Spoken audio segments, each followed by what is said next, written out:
আসসালামু আলাইকুম, কেমন আছো সবাই? আশা করি অনেক ভালো আছো। আমিও অনেক ভালো আছি। আজকে শুরু করলাম তোমাদেরকে এই যে এত সুন্দর ফুলটা দেখিয়ে তোমাদের কাছে আজকে ব্লগ শুরু করলাম। ব্লগ বলতে রান্না বান্না আর কি। বাইরে তো কোথাও যাওয়া হয় না যে তোমাদেরকে নতুন নতুন ব্লগ দিব। আর এই যে আমার রুমের এই অবস্থা। আজকে আমার রুমটা পরিষ্কার করা হয়নি, গুছানো হয়নি, আমার আলমারিটাও গুছানো হয়নি, সব কিছুই অপরিষ্কার হয়ে আছে। বিছানা, আমার এই পাতাগুলো আমার কিন্তু খুবই ভালো লাগে। এই যে পাতাগুলো আমি সুন্দর করে রাখা হয়েছে গাছের। এই যে একটা সুন্দর, দেখতে তো পাচ্ছ কিসের রাখা আছে। আর যত সব কিছু আমার এই যে কসমেটিক্সের জিনিস, এইখানে সব ওষুধ আছে এর মধ্যে, এই পটটাতে। আর এখানে সব কিছু আছে এর মধ্যে, সব একটা একটা করে গুছায় রাখা হয়নি, ভালোভাবে গুছায় রাখতে হবে। তো দেখো কেমন লাগছে।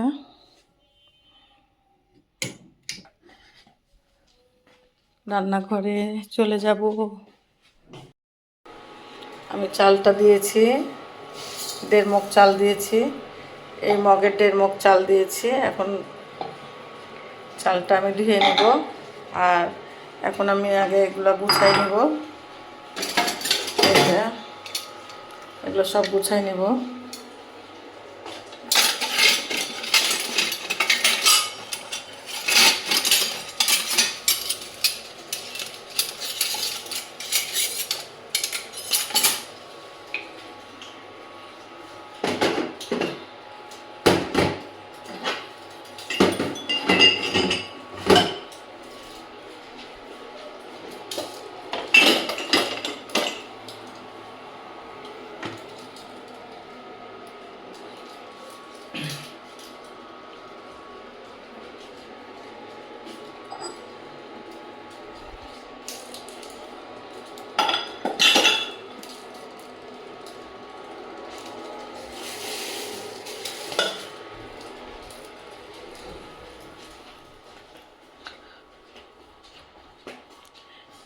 ফ্রিজে আমি এখন মটরশুঁটিটা বের করে নেব। মটরশুঁটি দিয়ে ডিম রান্না করব।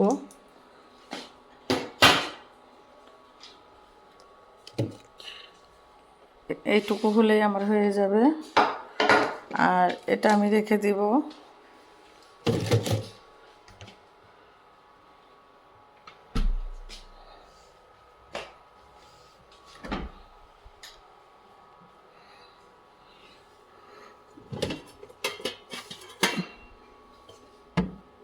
মশলাটা আমি বের করে নেব।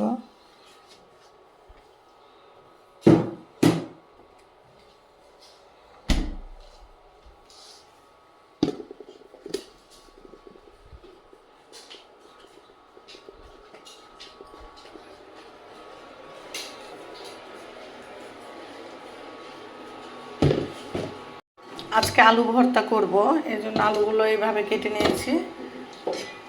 চালটা এখন ধুয়ে নেব। ওই আলু ভর্তা অনেকদিন পর খাবো। ডিমগুলা সিদ্ধ করতে দিয়েছিলাম, আমার ছিলা হয়ে গেছে। আমি অফ ক্যামেরায় ডিমগুলো ছিলে নিয়েছি। আর এদিকে ভাত বসাই দিয়েছি, আলু ভর্তা। এখন আমি ডিমগুলা ভাজবো ভালো করে। আর প্রথমে আমি করব। প্রথমে শুকনা মরিচগুলো আমি সুন্দর করে ভেজে নেব, আমি আলু ভর্তা করার জন্য। তেল দিয়ে দিলাম অল্প করে। ভাজতে লাগলে আমার খুবই ভয় লাগে যে কোনো জিনিস। আমার অনেকবার মাছ ভাজতে লেগে তেল পড়ে হাত পুড়ে গেছে। শুকনা মরিচগুলো আমি একটু লবণ দিয়ে করে রাখবো, নাহলে নরম হয়ে গেলে তখন আবার হবে না। তাও নরম দুধের গুঁড়া দিয়ে দিব, অল্প করে লবণ দিয়ে দেবো।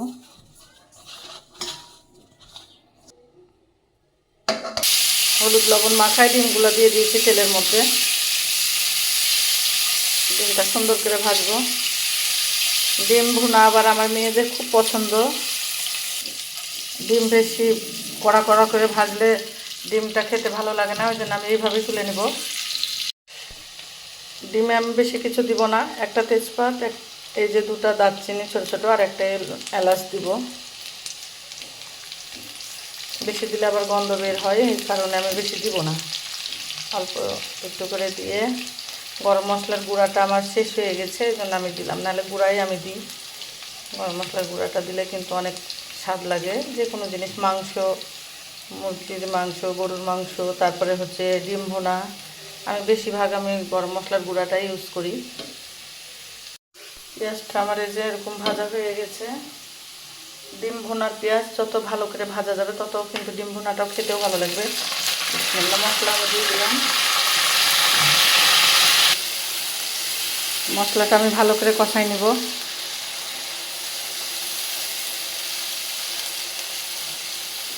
এখন আমি মশলাতে পানি দিব না, আগে আদা রসুনের গন্ধটা ভালোভাবে চলে যাবে, তারপরে আমি পানি দিব অল্প করে। হাতে যে ডিম মাখাইছি, ডিমের হাত কেমন হয়ে গেছে। এই যে টমেটোগুলো কেটেছি, টমেটোগুলো দিব। এইবার আমি অল্প করে পানি দিব, টমেটোগুলো একটু ভালোভাবে সিদ্ধ হবে তার জন্য।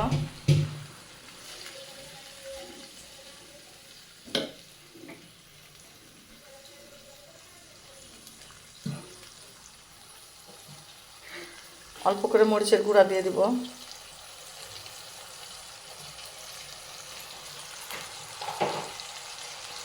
হলুদের গুঁড়া দিয়ে দিব।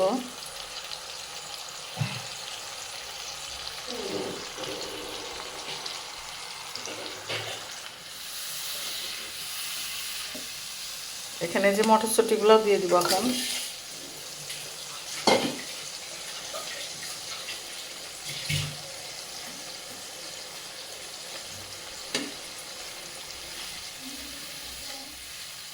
মশলাটা ভালোভাবে কষানো হলে তারপরে ডিমগুলো ইয়ে করব।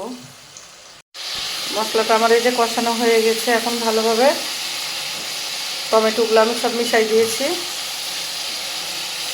টমেটো গোটা গোটা হয়ে থাকলে ভালো লাগবে না।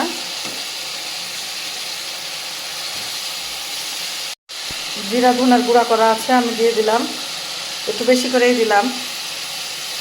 মশলাতে যত ডিম ভুনাতে একটু দেওয়া বেশি দেওয়া যাবে ভালো লাগবে, দেখতেও ভালো লাগবে, খেতেও কিন্তু ভালো লাগবে।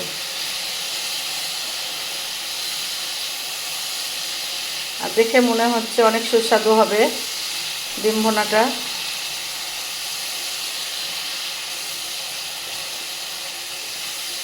আমি কতক্ষণ থেকে মশলাটা কষালাম, দেখতেই তো তোমরা পেয়েছো। আর এইভাবেই তোমরা কষাবা, ডিম ভুনা করো, যেটাই রান্না করো এইভাবে ভালোভাবে কষাবা, দেখবা তরকারির স্বাদ, যে কোনো তরকারি স্বাদ ভালো লাগবে। মশলা দিয়ে অন্যরকম একটা ফ্লেভার যখন আসবে তখনই মনে করবা যে মশলাটা কষানো হয়ে গেছে।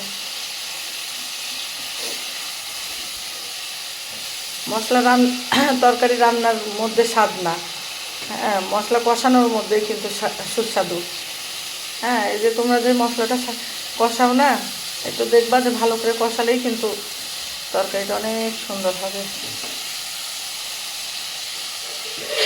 একটু সময় নিয়ে কষাবা, আর আমার অনেক সময় লাগবে মশলাটা কষাতে।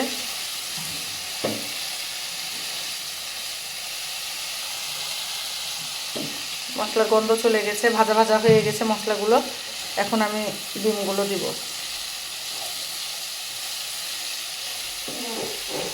ডিমগুলো এখন আমি দিয়ে দিব। বিসমিল্লাহ।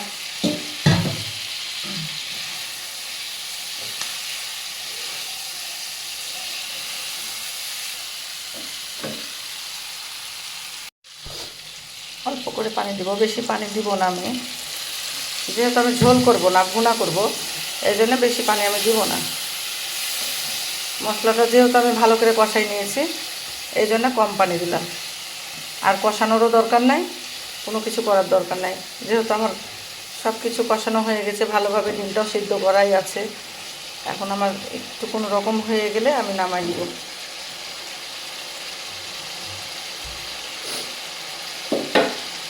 আর এই যে কাঁচামরিচ দেখছো না, এই 3টা কাঁচামরিচ দিব।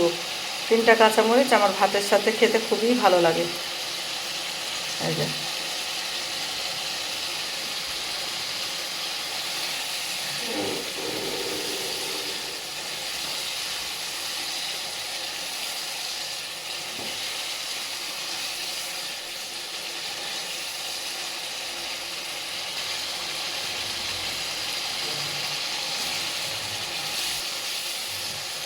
এই ঝোলটা দিয়ে ভাত মাখায় খেতেও কিন্তু ভালো লাগবে। আর আমার মেয়েদের তো খুবই পছন্দ এই ডিম ভুনা। বর্তমান আমার হাতের ডিম ভুনাটা হয়ে গেছে। গ্যাসটা আমি অফ করে দিলাম, চুলাটা। এই যে আলুগুলো আমি ভাত থেকে বের করে নিয়েছি, দিয়ে এইভাবেই করে রেখেছিলাম। এখন ভর্তাটা আমি করে নেব।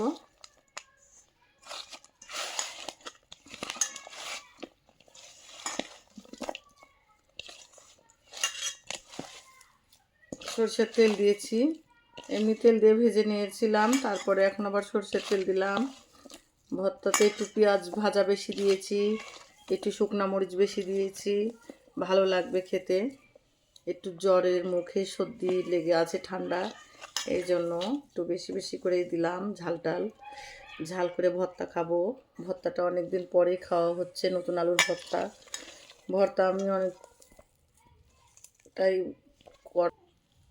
ভিডিওটা কেমন লাগলো, ডিম ভুনাটা কেমন লেগেছে অবশ্যই অবশ্যই তোমরা কমেন্টে জানাতে পারো। আর অবশ্যই ভিডিওটা ভালো লাগলে লাইক কমেন্ট করবা তোমরা। দেখো তো ভর্তাটা দেখে কার কার লোভ লাগছে, ভালো লাগছে। কত লোভনীয় ভর্তা, আলু ভর্তা, ডাল, লেবু, জমে যাবে, ঠিক না পুরা? ভর্তাটা কিন্তু অনেক সুন্দর হয়েছে। ভিডিওটা আমি এখানেই শেষ করলাম। আল্লাহ হাফেজ।